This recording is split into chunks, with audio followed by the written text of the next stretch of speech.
오늘은 저희 정서학술정보관의 독서 클럽 중 하나인 책마실에 대해서 이야기를 해보려고 하는데요. 책마실에 대해서 간단하게 소개를 시작하도록 하겠습니다.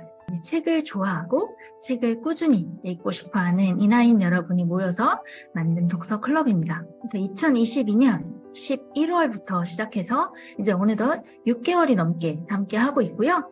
책마실 모임은 월 1회를 기준으로 진행을 하고 있습니다.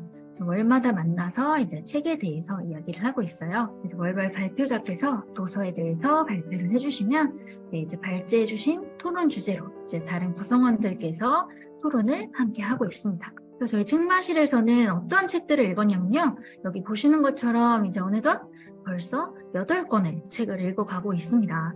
그래서 인문사회부터 법학, 자연과학에 관련된 책까지 정말 다양한 분야의 폭넓은 독서를 해나가고 있어요. 여러분들과 책마실과 함께 나누게 될 책은요. 준파 라일이라는 작가가 저술한 내가 있는 곳이라는 책입니다.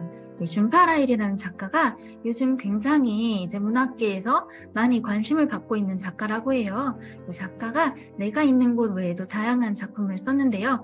오늘 이제 책마실 발표자분께서 내가 있는 곳을 선정하신 이유는 뭘지, 내가 있는 곳은 어떤 책일지 함께 들어보면 좋을 것 같습니다. 또 오늘 이 시간도 그렇고 앞으로도 우리 책마실의 독서 여행은 계속될 예정입니다.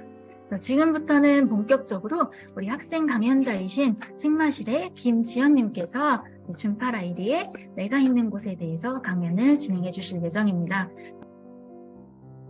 네, 안녕하세요 여러분. 6월달 책마실 진행을 맡은 아동심리학과 김지연입니다. 저는 미리 말씀드렸듯이 준파 라일의 작가의 내가 있는 곳이라는 책을 소개하면서 오늘 책마실을 진행해보자 합니다. 진행 순서는 먼저 이 책의 작가인 준파 라일이는 어떤 분이신지 소개해드리고 그 이후로 책 내용을 소개를 이어서 할 예정입니다. 세 번째는 3가지 질문으로 토의를 하면서 이 책에 대한 이야기를 나누는 시간을 가지며 마지막으로는 소감 나누기를 진행하며 마무리하고자 합니다. 먼저 이 책의 작가인 준파 라일이는 1967년생 인도 출신 여성 소설가입니다. 그럼 이제 책 소개로 넘어가 보도록 하겠습니다. 먼저 저는 이 책의 키워드를 장소, 사색, 내면이라고 뽑았으면서 이어서 이 책의 내용을 간략히 정리하자면 이 책의 각 소제목인 46개의 장소들은 주인공에게 물리적인 공간의 의미를 넘어서 마음속 공간입니다. 이 속에서 주인공은 내가 지금 어디에 있는지 끊임없이 사색하고 있으며 이 내용을 담은 책이 바로 내가 있는 곳입니다. 그러면 이제 이야기 나누기로 넘어가 보겠습니다. 제가 여러분들과 나누고 싶은 질문은 이렇게 총 3가지입니다. 먼저 첫 번째 질문부터 나누자면 책에서 나온 공간에서 제일 인상 깊었던 공간은? 이라는 질문인데요. 저는 페이지 86페이지에 있는 햇살 좋은 날의 챕터가 가장 인상 깊었습니다. 그 이유는 이 주인공이 다른 장소들에 비해서 안정감을 느끼는 모습을 많이 보였기 때문인데요. 햇살에 몸을 녹이며 빵을 먹는 동안 성스러운 음식을 먹는 것 같다. 이 동네가 날 사랑한다는 걸 안다. 이 구절에서 가장 그 모습이 많이 보인 것 같습니다. 저에게 가장 인상 깊었던 공간은 111페이지에 있는 휴가지에서라는 공간입니다. 휴가지는 대체로 많은 사람들에게 행복한 경험이나 긍정적인 감정을 떠올리기 마련인데요. 제가 이 공간이 가장 인상 깊었던 이유는 저자가 이 공간과 관련해서 부정적인 감정을 떠올리는 이유가 가족과 관련된 슬픔이 있었기 때문입니다. 그래서 뭔가 저자가 공간마다 어떤 감정을 느끼고 살아가는 데 있어서 사람들과의 관계에서 이런 감정들을 느끼는 게 가족과의 아픔 때문이 아니었나라고 생각해 볼 수 있었던 공간이었습니다. 네, 책마실 정추의 교학과 최재혁입니다. 제가 가장 인상 깊었던 공간은 이제 54쪽 정도부터 시작이 되는 그 발코니에서라는 공간이었는데요. 그 책에서 나온 부분 중에서 이 발코니라는 공간이 다른 사람이 그 개인적인 공간에 침범하지 않게 하는 것, 그리고 그 공간에서 나 혼자만의 어떤 사색을 할 수 있는 것이 확보가 되어야 된다는 측면에서 저도 크게 공감을 했고 필요성에 대해서 많이 인식을 했던 것 같습니다. 두 번째 질문은 여러 장소들 중에서 제일 나다운 모습을 보이는 공간은 어디일까라는 질문인데요. 이 질문은 책마실 분들이 어느 장소를 제일 좋아하시고 또 이 장소에 있을 때 제일 나답다 하는 장소가 있으신지 나누고 싶어서 질문을 만들어 봤습니다. 먼저 저부터 말씀을 드리자면 저는 제일 나다워지는 공간으로 산책하는 길을 골랐는데요. 산책을 혼자 하든 다른 사람이랑 하든 산책을 하면 저의 경우에는 일단 마음이 편해지고 평화로워지더라고요.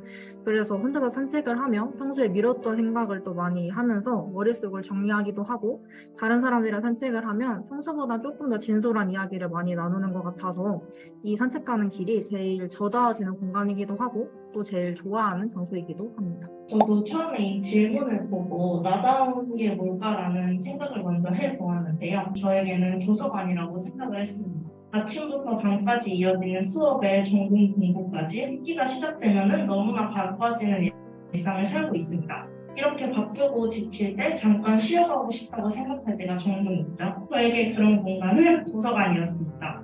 우선 도서관은 조용하고 편안합니다. 집에 누워있으면 그냥 늘어지고 쓰러지고 핸드폰 하기 마련인데 도서관에 앉아서 내 생각을 정리하고 하루 일정을 계획할 수 있는 공간이라고 생각을 했습니다. 마지막 질문은 내가 있는 곳 책마실은 어떤 공간이라는 질문인데요. 실은 이 질문을 선정하게 된 이유가 책마실이라는 공간은 저희가 모두 공유하는 공간이잖아요. 그래서 모든 분들한테 이 공간은 어떤 의미일지 이야기를 나눠보고 싶었습니다. 먼저 저 같은 경우는 얘기를 드렸던 건지 기억이 잘 안 나지만 제가 책마실을 신청하게 된 이유가 책을 굉장히 좋아하는데 반면에 책 편식이 굉장히 심한 편이에요. 그래서 이런 에세이나 산문, 이런 소설 정도만 읽고 나머지 저희 했었던 소년을 위한 집안이라면 저는 정말 도서관에 가면 뽑지 않을 책 종류거든요. 근데 이렇게 점점 되게 폭넓은 책들을 읽을 수 있는 공간이 북클럽이지 않을까 해서 신청을 했었던 거였는데 그래서 이 책마실은 저한테 다른 세계를 엿볼 수 있는 공간이라는 의미를 갖고 있습니다.